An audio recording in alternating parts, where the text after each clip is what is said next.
No sé si alguna vez te ha pasado, pero hay momentos en los que tu cuerpo reacciona antes que tu cabeza. En mi caso, fue cuando vi la chaqueta. Una chaqueta de hombre. De cuero, oscura, cara. Colgada en el perchero de la entrada de mi casa. Yo acababa de llegar del trabajo, eran las 7:30 de la tarde, y Clara, mi mujer, supuestamente estaba sola en casa. Fue como un golpe. Un segundo antes de que mi cerebro pudiera pensar qué hace eso ahí, el estómago ya se me había cerrado. Me quedé parado frente a la puerta, sin colgar mi abrigo, sin soltar las llaves. No hice ruido. Solo escuché. La casa estaba demasiado en silencio para la hora que era. Ni música, ni televisión, ni sonidos de cocina. Solo el leve zumbido del frigorífico. Entonces escuché una risa. Su risa. Clara. En nuestra habitación. La puerta estaba entornada. No me moví. Ni un paso.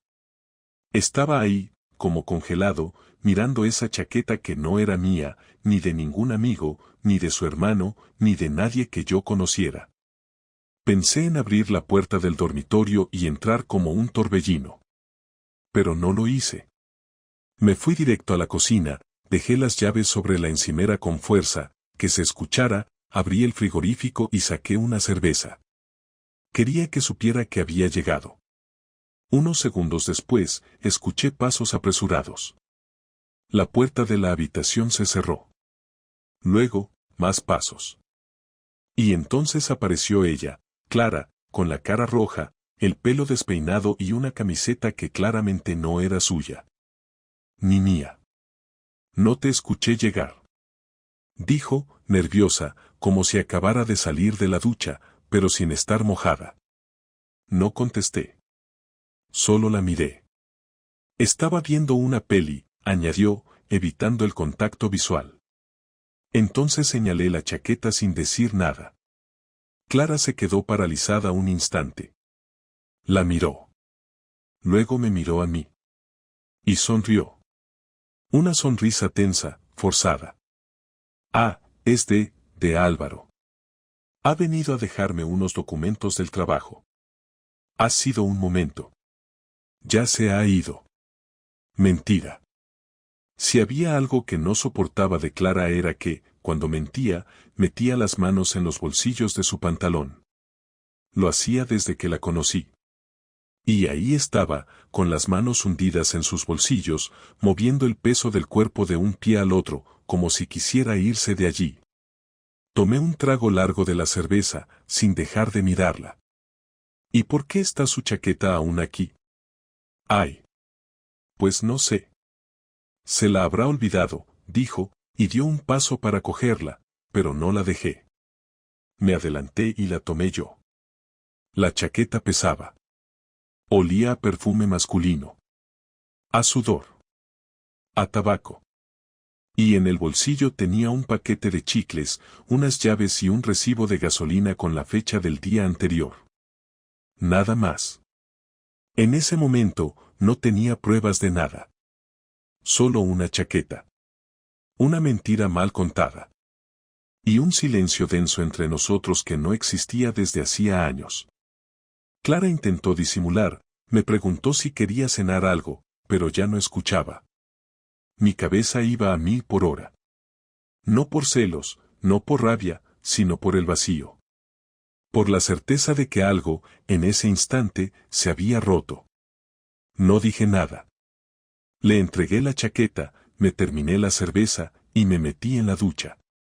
Y ahí, debajo del agua caliente, con el ruido de la casa apagado, me permití aceptar la verdad, ese tipo no había olvidado su chaqueta. La había dejado a propósito. O con prisa. Lo que fuera. Pero Clara no estaba sola. No esa tarde. Y desde ese día, supe que no había vuelta atrás. No dormí esa noche. Me quedé acostado en la cama, con la vista fija en el techo, escuchando su respiración tranquila como si todo estuviera bien, como si la presencia de esa chaqueta no significara nada, como si yo fuera un idiota que no sabía atar cabos. Clara se durmió rápido. O fingió hacerlo, no lo sé. Me giré un par de veces hacia ella, intentando encontrar algo distinto en su cara, un gesto, una tensión en la mandíbula, una arruga nueva en la frente. Nada. Estaba ahí, con su pijama habitual, con su pelo recogido como siempre, como si no tuviera una sola preocupación. Yo sí la tenía. Sentía que algo se me deshacía por dentro, no de golpe, sino poco a poco, como si alguien me estuviera vaciando desde el pecho hacia afuera. Me levanté a las 5 de la mañana, sin hacer ruido, y me encerré en la cocina. No tenía hambre ni sueño, pero necesitaba estar lejos de ella. Solo estar lejos. El día siguiente fue lento, incómodo. Clara se levantó tarde, se duchó, se vistió sin hablarme mucho, como si hubiera una especie de pacto silencioso entre los dos de no mencionar lo obvio. Yo me limité a prepararme el café, a fingir normalidad, a mirar el reloj con más frecuencia de lo necesario. No le pregunté nada. No quería que repitiera otra mentira.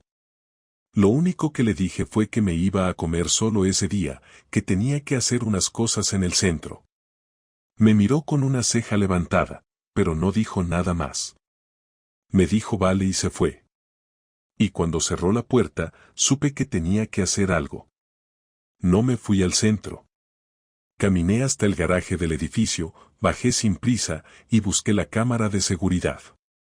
La del pasillo del portal. Sabía que el conserje, José Luis, siempre estaba por ahí a esa hora. Le pedí que me dejara revisar las grabaciones del día anterior, inventándome una historia sobre un paquete que no me había llegado. José Luis me conocía desde hacía años y no me puso pegas. Me abrió la sala de vigilancia y me dejó solo. Empecé a revisar las grabaciones. Primero rápido, luego con más calma. Y ahí estaba.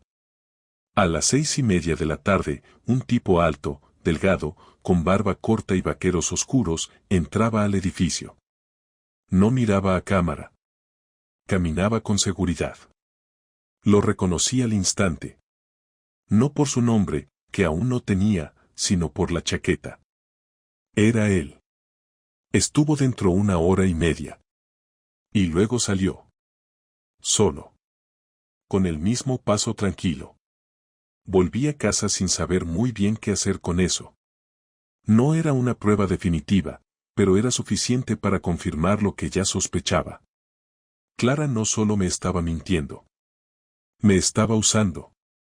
Me estaba convirtiendo en un espectador pasivo dentro de mi propia casa. Y eso me dolía más que cualquier imagen de ellos dos juntos que pudiera imaginar. Lo peor era el desprecio. La facilidad con la que me mentía. Como si mi inteligencia no le importara. Como si ya no necesitara ni disimular. Decidí no decirle nada aún. Preferí observar. Estar atento. Quería saber si era algo puntual o si se trataba de una rutina. Y lamentablemente, lo era. Esa misma semana, el jueves, Clara volvió a llegar tarde. Esta vez no vino despeinada ni con excusas mal construidas. Solo dijo que había tenido una reunión de último momento. Y otra vez, no me miró a los ojos cuando lo dijo. Solo se fue al baño, se duchó, y se metió en la cama sin más. Yo estaba sentado en el salón, con el televisor encendido pero sin mirar nada. Sentí una rabia tan contenida que me dolía la mandíbula de apretar los dientes. No por celos, sino por la falta de respeto. Por la cobardía. Esa noche no dormí otra vez. Empecé a hacer memoria, a conectar situaciones. Me di cuenta de que esa no era la primera vez que algo así pasaba. De que en los últimos 2 meses había tenido al menos 3 o 4 reuniones imprevistas, cambios de planes, silencios largos después del trabajo. Incluso había noches en las que se ponía ropa interior distinta a la que usaba conmigo. Antes no le daba importancia, pensaba que simplemente estaba cuidando más de sí misma. Pero ahora todo tenía sentido. El viernes, después del trabajo, fui directamente a un bar del barrio. Me senté solo, pedí una cerveza, y me puse a pensar. Sabía que necesitaba ayuda. No quería convertirme en el tipo que pierde la cabeza, que hace escándalos, que grita. Yo no soy así. Soy una persona tranquila. Pero esto me estaba sacando de mí. Pensé en contárselo a alguien. A mi hermano, a un amigo. Pero me detuve. ¿Cómo se explica algo así sin parecer un tonto? ¿Cómo se cuenta que estás viviendo con una mujer que duerme contigo y que, probablemente, se acuesta con otro cuando sales por la puerta? Esa noche no hablé con Clara. Ella tampoco pareció interesada. Casi que se alegró de que yo no intentara iniciar conversación. Cada vez estábamos más lejos. Más fríos. Más desconocidos. Me acosté tarde, fingí estar dormido cuando entró a la habitación y en mi cabeza ya estaba planeando el siguiente paso. Necesitaba saber quién era él. ¿Qué papel tenía en su vida? Si era alguien nuevo o alguien que llevaba tiempo ahí. No por morbo, ni siquiera por dolor. Era simple necesidad de claridad. De saber exactamente con qué estaba lidiando. El sábado por la mañana, mientras Clara se duchaba, revisé su bolso. No suelo hacer eso. No me gusta. Me hace sentir sucio. Pero lo hice. No encontré mucho.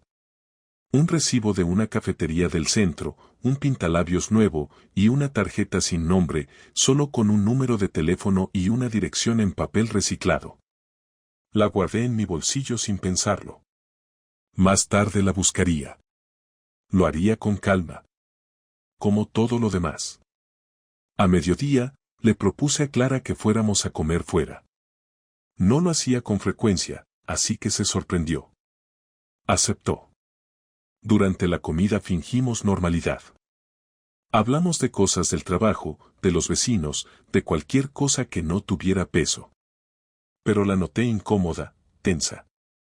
Como si tuviera miedo de que en cualquier momento dijera algo que desataría la conversación que ninguno de los dos quería tener. O al menos, que ella no quería tener. Después de comer, la dejé en casa y salí solo. Fui a la dirección de la tarjeta. Era una cafetería pequeña en Ruzafa, de esas modernas, con muebles de madera y plantas colgantes. Entré, me senté, pedí un café, y esperé.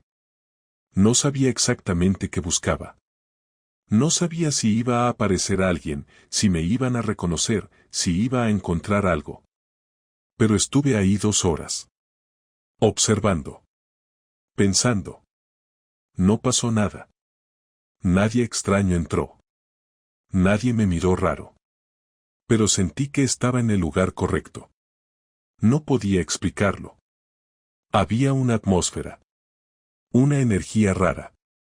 Algo que me decía que ese sitio no estaba en esa tarjeta por casualidad. Y me juré que volvería. Que no dejaría que esto quedara ahí. Porque ya no era solo una sospecha. Era una certeza. Clara me estaba engañando. Y lo estaba haciendo con una seguridad que me revolvía el estómago. Cuando volví a casa, ella ya estaba dormida en el sofá. O fingía. Me senté en el borde del sillón, la miré por un largo rato, y por primera vez sentí que ya no la conocía. Que la mujer con la que compartía la cama, la vida, las rutinas, ya no era la misma que había conocido. Que algo se había roto, y que no iba a repararse. Pero aún no le iba a decir nada. No todavía. Primero quería que lo supiera. Quería que supiera que yo también iba a jugar. El domingo por la mañana me levanté antes que ella, como venía haciendo desde que todo esto empezó, y preparé el desayuno sin hacer ruido, más que nada por mantener la apariencia de que todo seguía funcionando como siempre. Clara se despertó cerca de las 10, apareció en la cocina medio dormida, me saludó con un beso frío en la mejilla y se sirvió un café sin decir nada más.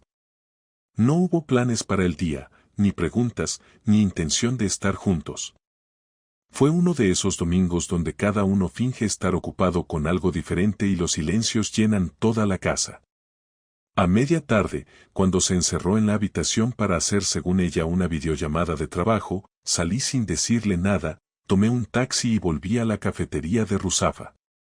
No tenía un plan claro, pero necesitaba saber si ese sitio tenía alguna relación real con lo que estaba pasando o si simplemente estaba volviéndome paranoico. Esta vez me senté en otra mesa, junto a la pared, con vista directa a la puerta. Pedí un café con leche y esperé. Pasaron más de 2 horas y no vi nada extraño. Pero cuando ya me estaba por levantar, un tipo entró, dejó su chaqueta en el respaldo de la silla más cercana y fue directo al baño. Y era la misma chaqueta. La misma que estuvo colgada en mi casa el martes. No lo dudé. Me levanté y fui tras él. Me quedé junto a la puerta del baño sin entrar, esperando a que saliera. Tardó un par de minutos. Cuando abrió, se sorprendió al verme. Lo supe por su reacción, un gesto rápido de confusión en la cara, como si intentara ubicarme. No me presenté, no dije mi nombre ni hice preguntas innecesarias. ¿Tú estuviste en mi casa el martes por la tarde? Él se quedó en silencio unos segundos, lo bastante largos como para saber que no esperaba ese momento. Perdona, ¿quién eres? El marido de Clara. No hizo falta más. Su cara lo dijo todo. Bajó la vista y murmuró algo que no entendí, como si quisiera salirse de la situación sin decir una palabra directa. Le bloqueé el paso sin levantar la voz, pero dejándole claro que no iba a dejarlo ir así como así. ¿Quién eres? Dani. ¿De dónde conoces a mi mujer? Del trabajo. ¿Del trabajo? ¿Tú trabajas en la consultora? No.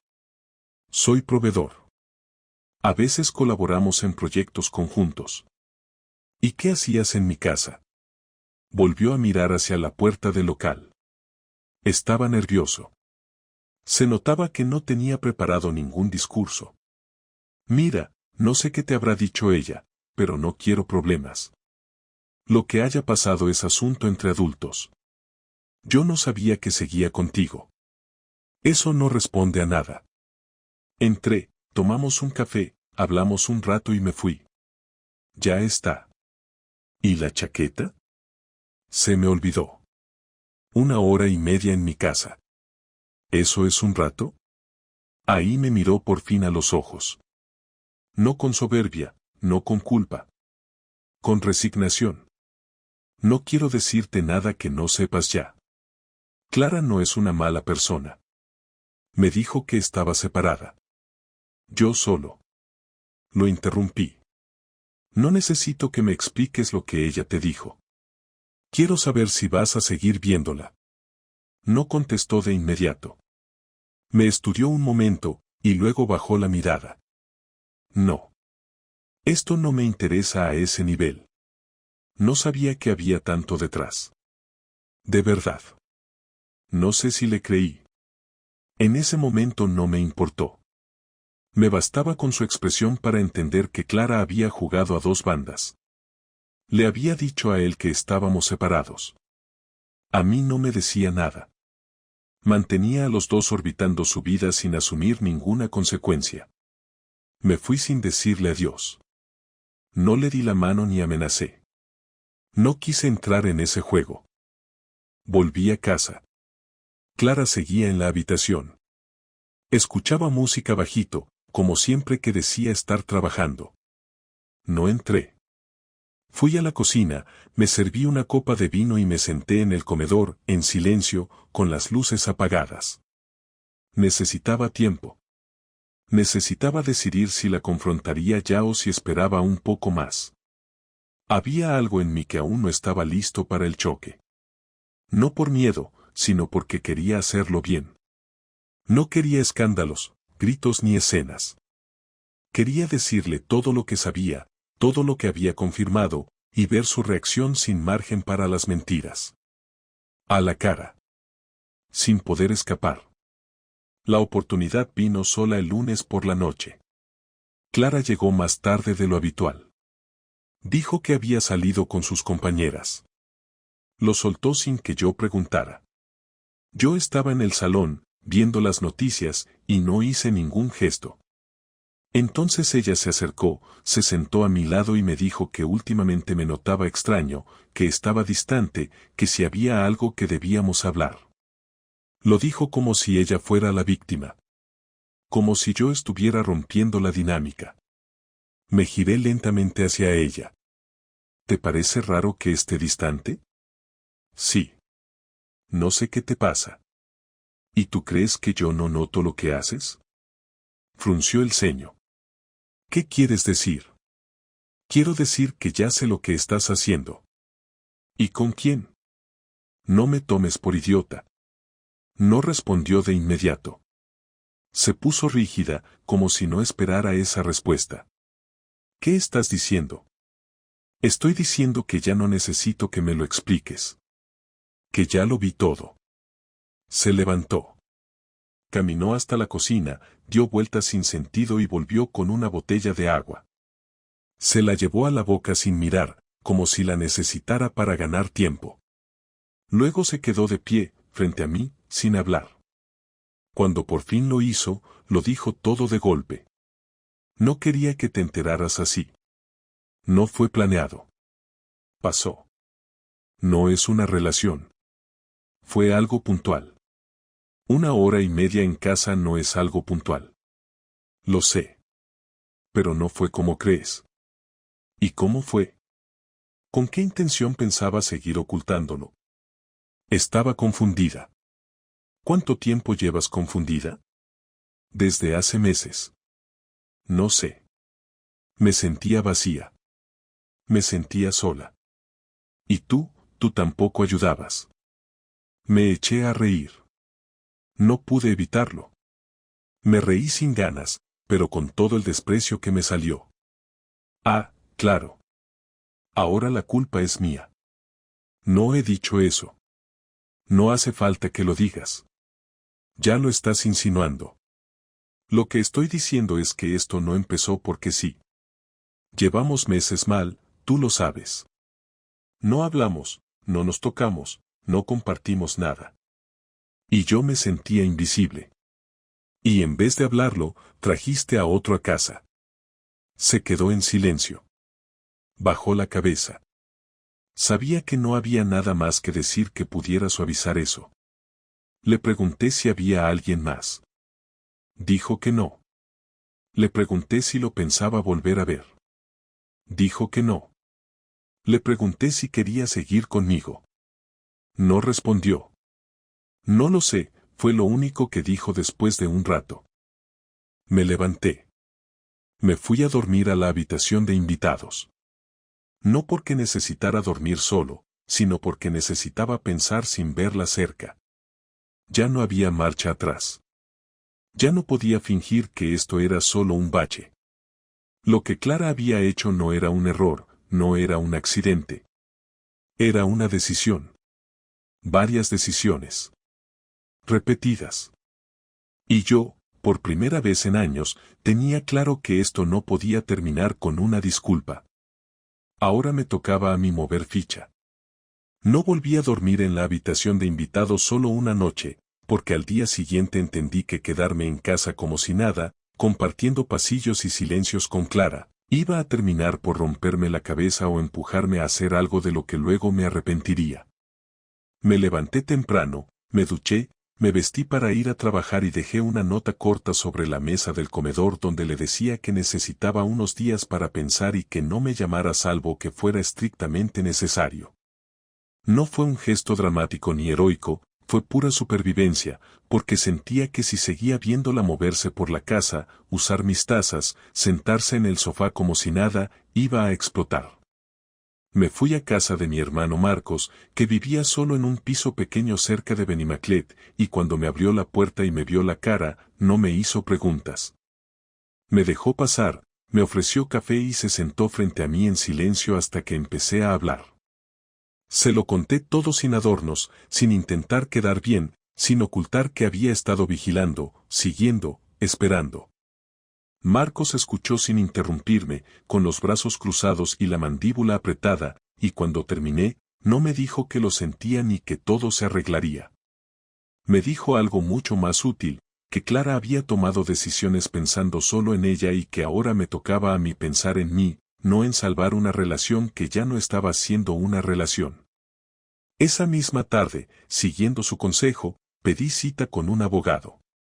No por impulso, sino por necesidad de información. Quería saber dónde estaba parado, qué opciones tenía, qué podía hacer sin meterme en un lío mayor. El abogado fue claro y frío, como debía ser. Me explicó cómo funcionaba una separación, qué pasaba con el piso, con las cuentas, con los gastos comunes. Yo escuchaba y asentía, pero en mi cabeza ya no estaba Clara como mi mujer, sino como alguien que había cruzado una línea y que ahora debía afrontar consecuencias reales, no solo conversaciones incómodas. Salí de allí con una carpeta llena de papeles y una sensación extraña, mezcla de control y tristeza. Esa noche no dormí mucho, pero por primera vez en días no sentí esa presión constante en el pecho. Tenía un plan. O al menos, un inicio. 2 días después volví a casa. No para quedarme, sino para recoger ropa y algunas cosas personales. Clara estaba allí. Me esperaba sentada en el sofá, con una cara que pretendía ser serena pero que no engañaba a nadie. Me dijo que necesitábamos hablar, que no podíamos seguir así, que ella estaba dispuesta a hacer lo que hiciera falta para arreglarlo.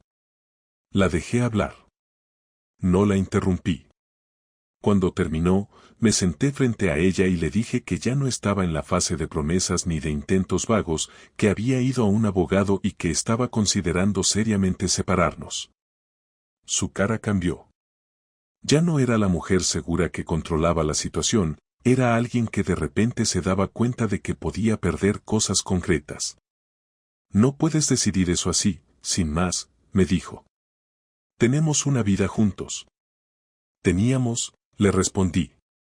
Tú decidiste cambiar las condiciones sin preguntarme. Fue un error. Fue una serie de decisiones. Se quedó callada. Yo me levanté, fui al dormitorio y empecé a meter ropa en una maleta. No con rabia, sino con una calma que a ella parecía desconcertarla. Antes de irme, le dije algo que llevaba días pensando, que no iba a hacer escenas ni vengarme de forma absurda, pero que tampoco iba a protegerla de las consecuencias de lo que había hecho. Que no contara conmigo para sostener una mentira cómoda. La verdadera revancha empezó sin gritos ni golpes. Empezó con hechos. Al día siguiente hablé con el administrador de la finca y pedí que cualquier notificación relacionada con el piso me llegara también a mí. Cancelé la cuenta conjunta que usábamos para gastos comunes y abrí una nueva solo a mi nombre, transfiriendo exactamente la mitad del dinero, ni un euro más ni uno menos. Informé al banco de que estaba en proceso de separación. Todo legal, todo limpio. Clara me llamó varias veces, alterada, diciendo que no podía hacer eso sin avisar, que la estaba dejando en una situación complicada. Le respondí con tranquilidad que yo tampoco había sido avisado cuando metió a otro hombre en nuestra casa. No me detuve ahí. Informé a su familia. No con dramatismo ni con versiones exageradas, sino con hechos. Llamé a sus padres y les dije que Clara y yo nos íbamos a separar, y cuando me preguntaron por qué, les dije la verdad. Que había habido una infidelidad. Que no entraría en detalles, pero que era algo confirmado. Hubo un silencio largo al otro lado del teléfono. Su madre lloró. Su padre no dijo nada. No era mi intención humillarla, pero tampoco iba a cargar yo solo con el peso de una historia mal contada. Si Clara quería explicar su versión, era libre de hacerlo. Lo mismo hice con un par de amigos en común. No para ponerlos en contra de ella, sino para evitar quedar yo como el que se había ido sin motivo. No exageré, no insulté, no busqué compasión. Solo dije lo que había pasado. Y eso, curiosamente, fue más devastador para ella que cualquier escena. Porque no había nada que desmentir, nada que relativizar. Los hechos eran claros. Clara empezó a mostrar otra cara. Pasó de las disculpas a la rabia, de la rabia al victimismo, del victimismo a la negociación. Me propuso terapia, tiempo, reglas nuevas. Me dijo que había cortado todo contacto con Dani. Le dije que ya no importaba.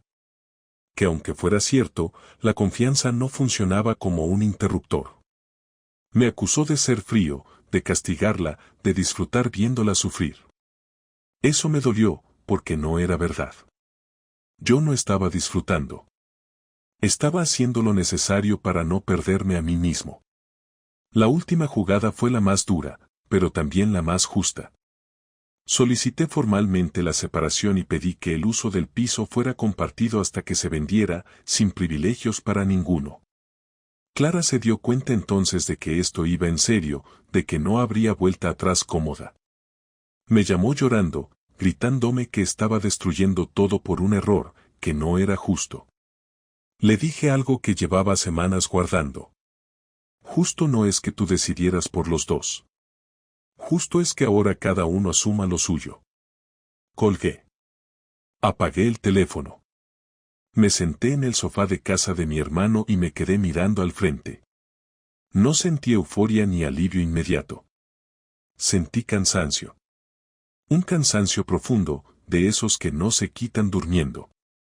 Pero también sentí algo nuevo, una especie de firmeza. No había levantado la voz, no había perdido el control, no había hecho nada ilegal ni impulsivo.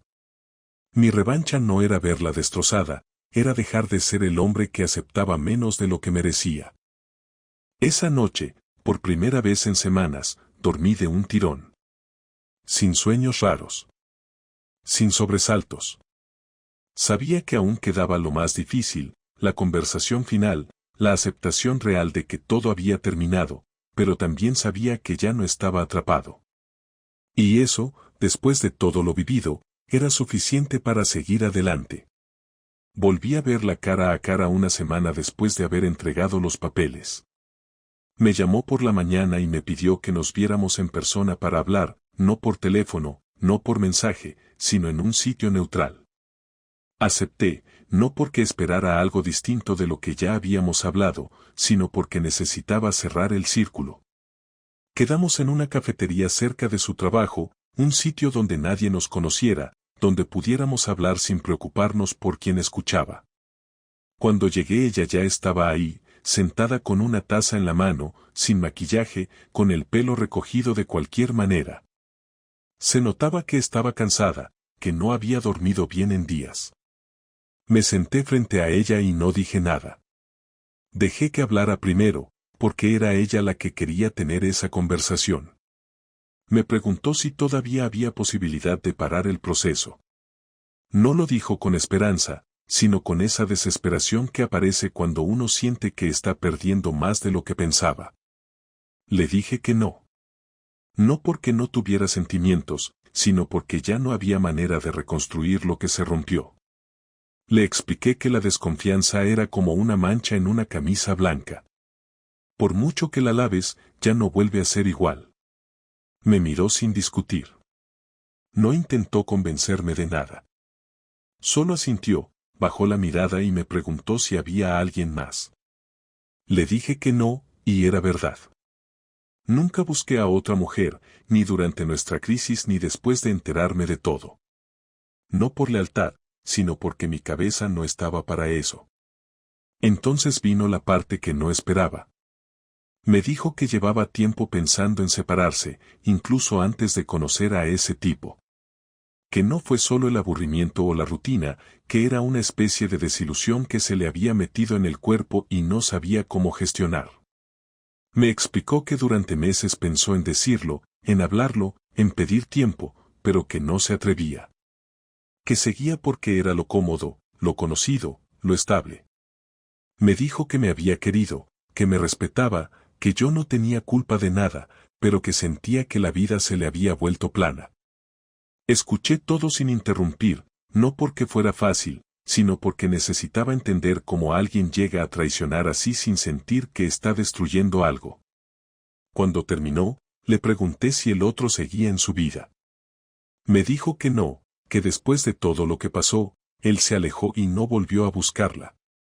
No le creí del todo, pero tampoco importaba. Lo que ella hiciera con su vida de ahí en adelante ya no era asunto mío. Le dije que no quería terminar odiándonos, que prefería una separación digna, con acuerdos claros, sin arrastrar todo a un pozo de resentimiento. Ella estuvo de acuerdo. Me dijo que aceptaría lo que el juez dictara, que no quería pelear por el piso ni por las cosas materiales, que lo único que pedía era que no hablara mal de ella con su familia ni con los amigos. Me pareció justo. Le dije que no tenía intención de hablar mal de nadie, pero que tampoco iba a inventar una versión amable para cubrir lo que había pasado. Se lo dejé claro, si alguien preguntaba, yo diría la verdad. Nos quedamos en silencio unos minutos. Afuera llovía. Ella giraba la taza entre las manos como si buscara algo que decir, pero no lo encontraba. Yo ya no necesitaba más palabras. Me levanté, pagué la cuenta sin consultarle y le dije que si necesitaba algo logístico, como firmar papeles o coordinar la venta del piso, que me escribiera, pero que prefería no seguir hablando de nuestra historia. No para castigarla, sino porque no tenía sentido seguir repasando lo mismo. Me miró a los ojos, se levantó despacio y me abrazó. No fue un abrazo largo ni emotivo. Fue un gesto mecánico, como cuando uno se despide de alguien que sabe que no volverá a ver en mucho tiempo. Después de esa conversación todo se aceleró. Firmamos los documentos finales, acordamos la fecha en la que uno de los dos se iría del piso y ella fue la que eligió irse. Se mudó con una amiga, según me dijo. No volví a preguntarle por detalles. En las semanas siguientes me ocupé de vaciar armarios, de sacar sus cosas, de reorganizar la casa. No por despecho, sino porque necesitaba que ese lugar volviera a ser mío. Volví a dormir en nuestra habitación, esta vez solo, sin tensiones, sin esperas. Algunas noches eran pesadas, otras tranquilas.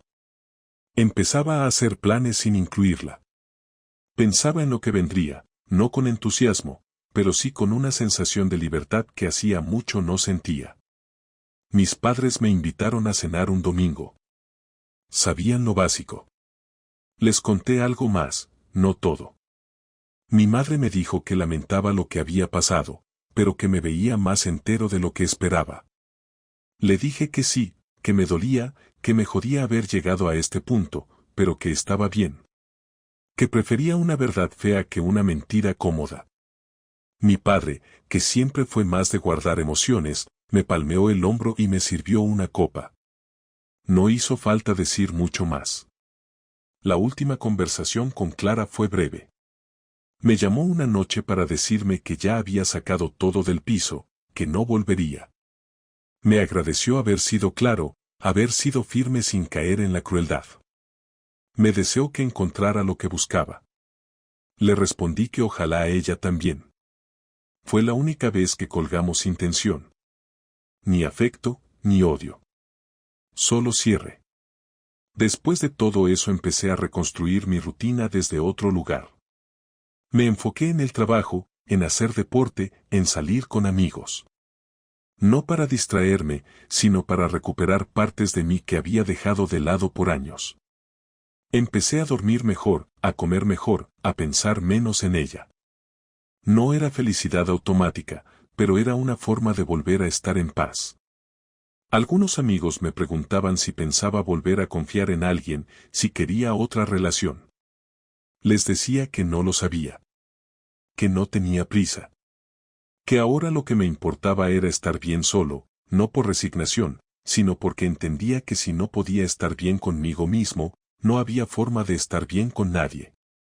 Lo más curioso de todo esto fue darme cuenta de cuántas cosas había dejado pasar antes de que todo estallara. Pequeñas señales, gestos, momentos en los que algo no cuadraba y que preferí ignorar. No por ingenuo, sino porque uno no quiere ver lo que puede romperlo. Ahora, viendo todo con distancia, entendía que muchas cosas ya estaban rotas desde antes. Lo de Dani fue solo la gota que rebalsó un vaso que llevaba años llenándose. Pero ya no me importaba buscar más explicaciones. No quería vivir atrapado en el análisis constante de lo que pasó. Quería otra cosa.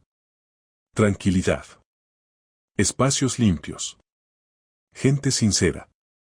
Y sobre todo, respeto, empezando por el mío. En las semanas siguientes, Clara me escribió una vez más. Un mensaje corto. Me dijo que había comenzado terapia. Que quería entender por qué hizo lo que hizo. Que tal vez algún día nos cruzaríamos por la calle y podríamos saludarnos sin resentimiento. No respondí. No porque guardara rencor, sino porque entendía que a veces el silencio es la única respuesta que tiene sentido cuando ya no queda nada por decir.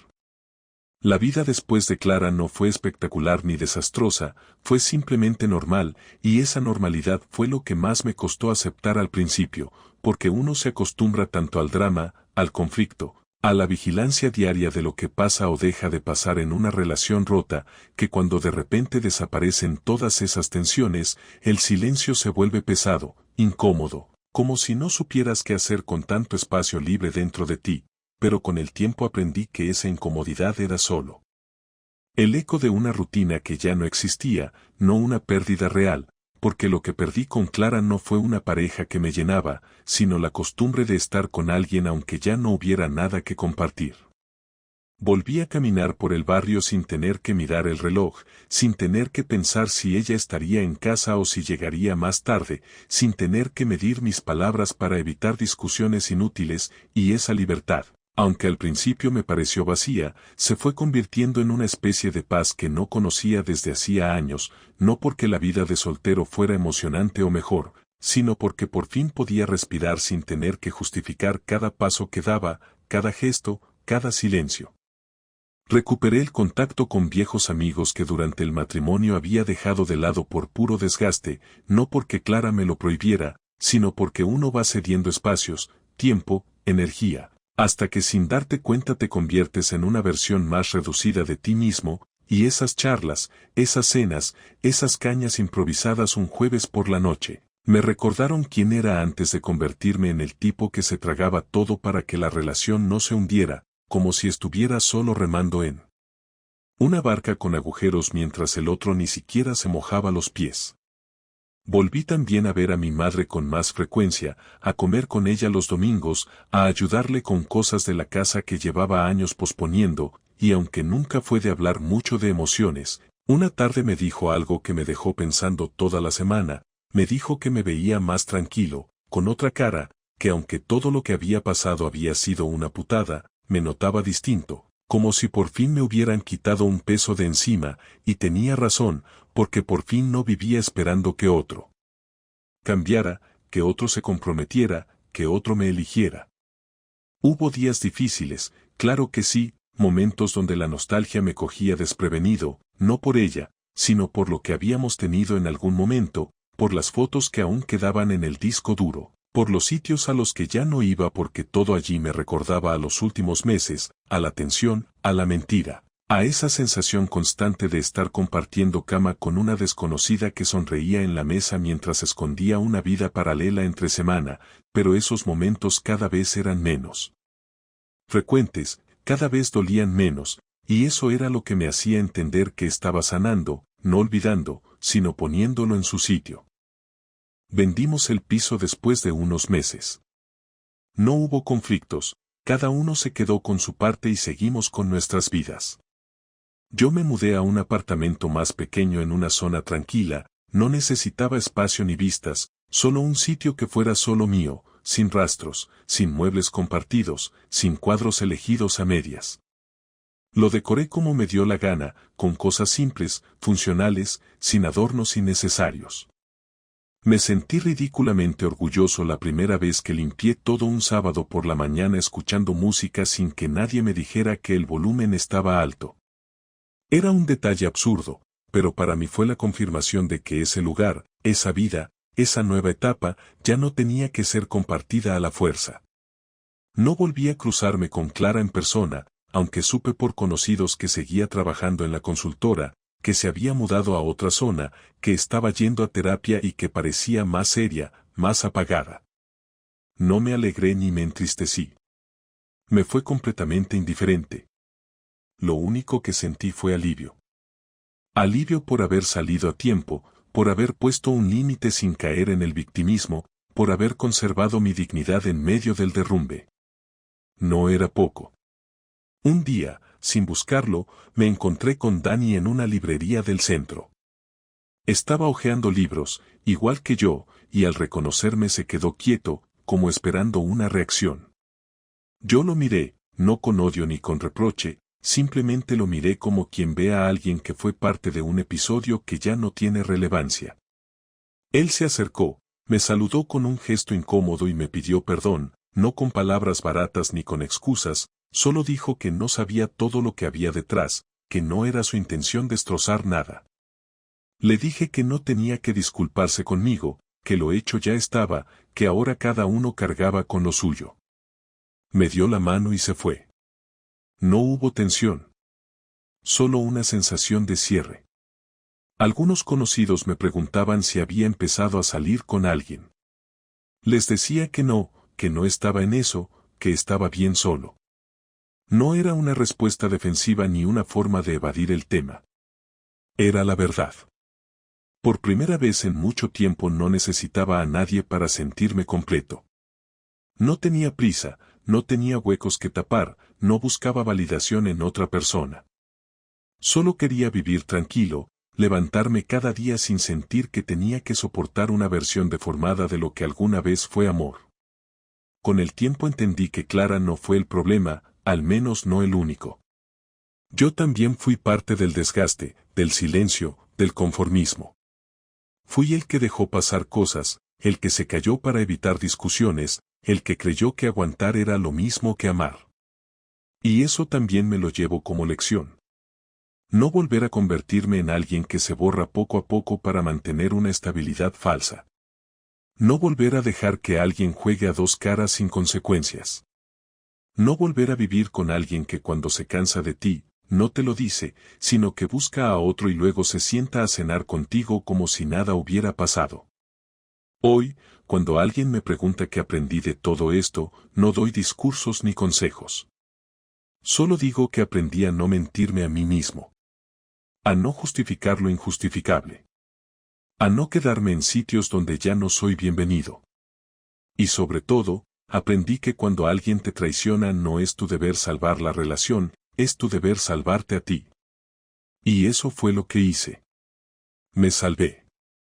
Aunque fuera tarde. Aunque doliera. Aunque al principio no supiera cómo. Me salvé. Y no necesito nada más.